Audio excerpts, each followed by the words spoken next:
야, 반갑습니다. 앞뒤에 불 보고 인사하십시다. 사랑합니다. 오늘 하루도 복된 삶을 사시기를 주님의 이름으로 축원합니다. 우리가 세상 살면서 기쁨으로만 살아갈 수가 없습니다. 행복하다 그러고만 살 수가 없습니다. 이 세상에는 어려움과 고난이 다가오기 마련이다라고 하는 것입니다. 그러나 우리가 세상을 살면서 고난이 다가올 때 이 고난을 어떻게 받아들이며 살아갈까라고 하는 생각들을 해야 돼요. 그래서 이 세상에서 우리 믿는 자들이 당하는 고난 속에 어떤 의미가 있느냐라고 하는 것을 생각해 보는 태도는 참으로 귀하고 좋은 태도라고 생각을 합니다.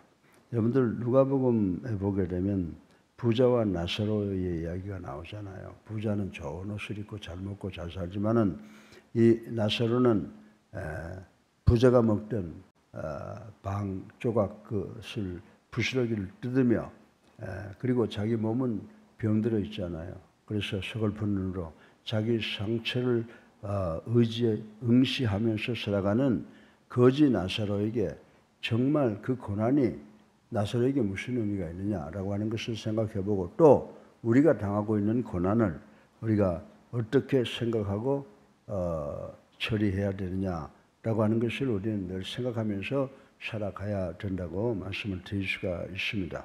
근데 오늘 본문을 보게 되면 우리 믿음의 선조죠. 이스라엘 백성이 우리 선조, 무슨 선조냐라고 하는 분들이 계시겠지만은 이 본문에 이스라엘 백성들은 우리 믿음의 선조라고 말씀을 드릴 수가 있습니다. 그래서 이 본문은 우리 믿음의 선조 이스라엘 백성들이 애굽 백성들에 의해 고난당하는 장면들을 장난하게 기록하고 있는 것이다라고 하는 것입니다.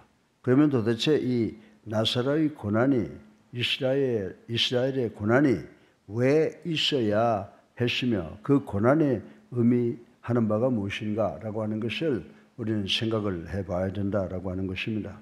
우리 대한민국이 그동안 하나님의 축복으로 잘 살고 있는데 우리가 여러 가지로 말로 표현할 수 없는 어려움을 당하는데 이 고난을 우리가 생각을 해봐야 되네요. 근데 한 가지 제가 생각하는 것은 뭐냐면 지금 현재 우리가 당하는 이 고난의 배후에 하나님의 섭리가 반드시 있다라고 하는 것을 저는 생각을 합니다. 그래서 우리 개인과 가정과 국가 민족에 결국은 유익한 사건이 생길 것이다 라고 하는 것을 믿고 기도하고 있습니다.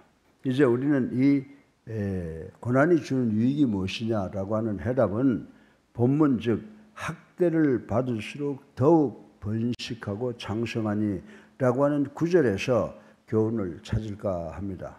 바로 고난 속에 깃들어 있는 하나님의 진정한 섭리를 발견하고자 하는 생각으로 오늘 이 말씀을 여러분에게 전합니다. 가정에 계시든지 지방에 있든지 또 해외에 계시는 분들 오늘 이 말씀 잘 듣고 여러분이 살아가는 길에서 고난당할 때 하나님의 그 축복을 계획하고 계시다라고 하는 그 하나님을 바라보시는 여러분 되시기를 주님의 이름으로 축원합니다. 오늘 본문을 보면 간단한 한마디 말에 세 가지의 의미를 주고 있습니다. 첫째로 고난은 성도를 강하게 한다라고 하는 교훈을 받을 수 있고요. 두 번째로 고난은 성도에게 믿음의 신앙적 교훈을 유익을 준다라고 하는 것을 생각해 볼 수 있고 그리고 셋째로 고난은 성도에게 신앙적 결단을 가져다 준다라고 하는 것을 간단하게 생각해 보고 은혜 받기를 주님의 이름으로 축원합니다.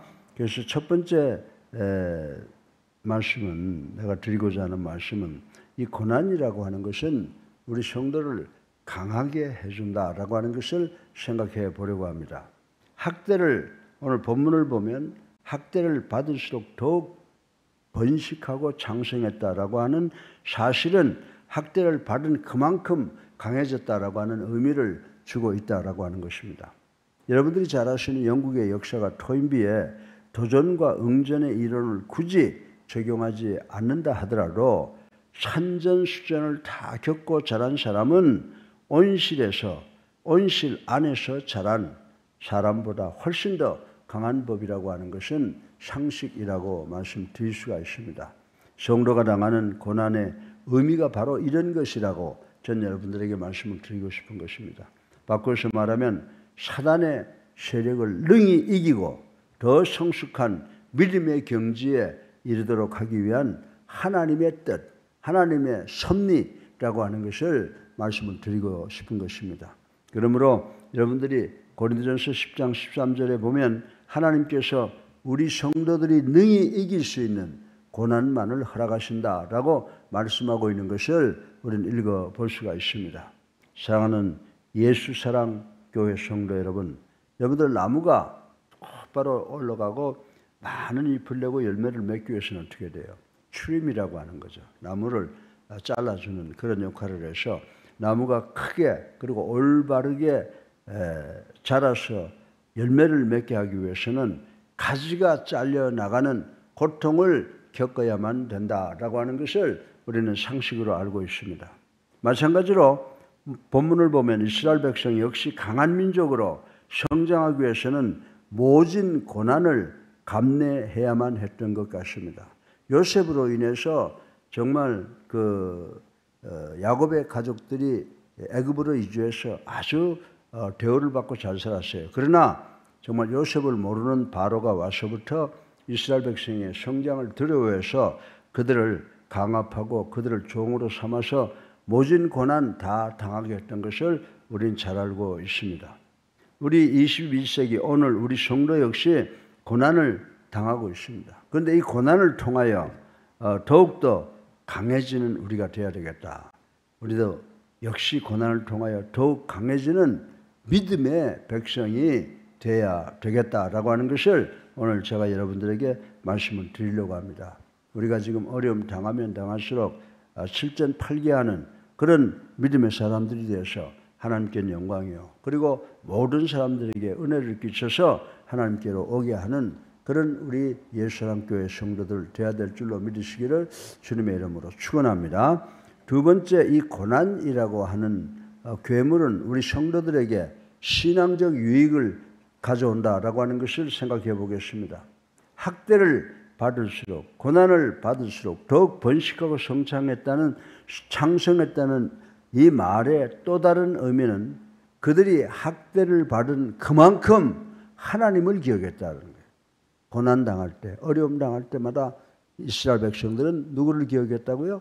하나님을 기억했다라고 하는 의미를 우리는 깊이 생각해 봐야 됩니다. 그래서 성경 역사 여호수아서 24장 14절을 보면은 정말 고난을 통해서 평안할 때는 저들이 하나님을 찾았는데 그들이 평안할 때는 이스라엘 백성들이 평안할 때는 흔히 하나님을 잊곤 했다라고 하는 것을 여호수아서 24장 14절을 통해서 알 수가 있습니다. 그러나 고난을 당할 때 그들은 잊고 있던 하나님을 다시금 기억하고 하나님을 믿으려고 애쓰는 것을 발견할 수가 있다라고 하는 것입니다. 바꿔서 말하면 고난으로 인하여 이스라엘 백성들은 패역해진 도덕성을 다시 회복하고 잃어버린 신앙을 되찾았다라고 하는 것입니다. 이것이 바로 성도가 당하는 고난의 유익이며 참된 의미라고 전 여러분들에게 말씀을 드릴 수가 있습니다. 실로 하나님은 고난을 통하여 죄의 습관을 꺾어버리고 빛의 자녀로서 거룩한 삶을 살게 한다는 것을 우리는 인식해야 되는 줄로 믿으시기를 주님의 이름으로 축원합니다. 사랑하는 예수님께 성도 여러분, 우리는 고난을 당할 때 우리의 신앙 상태를 한번 점검해 보아야 할 필요가 있다고 전 여러분들에게 말씀을 드리고 싶은 것입니다. 왜냐하면 그 고난이 불신앙의 결과일 수도 있기 때문이라고 하는 것입니다. 실로 고난은 성도들에게 신앙적 유익을 가져다 주는 줄로 믿으시기 바랍니다.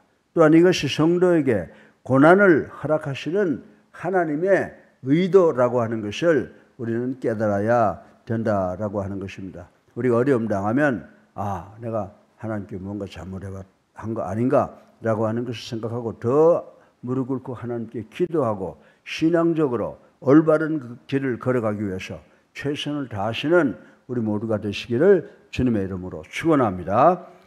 셋째로 마지막으로 고난은 성도에게 신앙적 단계를 가져다 준다, 이런 생각을 해볼 수가 있습니다. 마지막으로 학대를 받을수록 더욱더 번식하고 장성했다는 말의 의미는 학대를 받은 그만큼 백성들 간에 서로 단결했음을 의미합니다. 여러분들, 우리가 초대교회 성도들 보게 되면요, 그 로마 제국의 그 무서운 학대를 당하지 않습니까? 예수 믿다가 발견되면 어떻게 돼요? 십자가에 달려 죽죠. 짐승의 밥이 되죠. 기름 가마솥에 던져지죠. 그럼에도 불구하고 찬송을 부르면서 죽어가고 결국은 로마 제국을 기독교국으로 만들었던 모습을 우리는 볼 수가 있다라고 하는 것입니다. 그래서 오늘 본문을 보게 되면 이 고난의 강도는 갈수록 심해졌으나 그 고난은 이스라엘 백성들을 더욱 하나 되게 단결하게 했던 것을 우리는 볼 수가 있습니다. 그래서 이런 단결은 후일 초대교회에 대한 이방인의 핍박이 성도들을 더욱 뭉치게 해서 결국 로마 제국을 기독교화시키는 그런 역사, 엄청난 역사를 이루게 된 것이라고 볼 수가 있는 것입니다. 그래서 우리는 기독교를 바라볼 때 기독교는 실제로 고난을 통해서 고난 속에서 확장되었기에 우리 기독교를 가리켜서 고난의 종교라고 해도 틀린 말은 아니라고 저는 생각을 합니다. 사랑하는 예수님께 성도 여러분, 성도가 당하는 고난의 의미는 바로 이것인 줄로 믿으시기를 주님의 이름으로 축원합니다.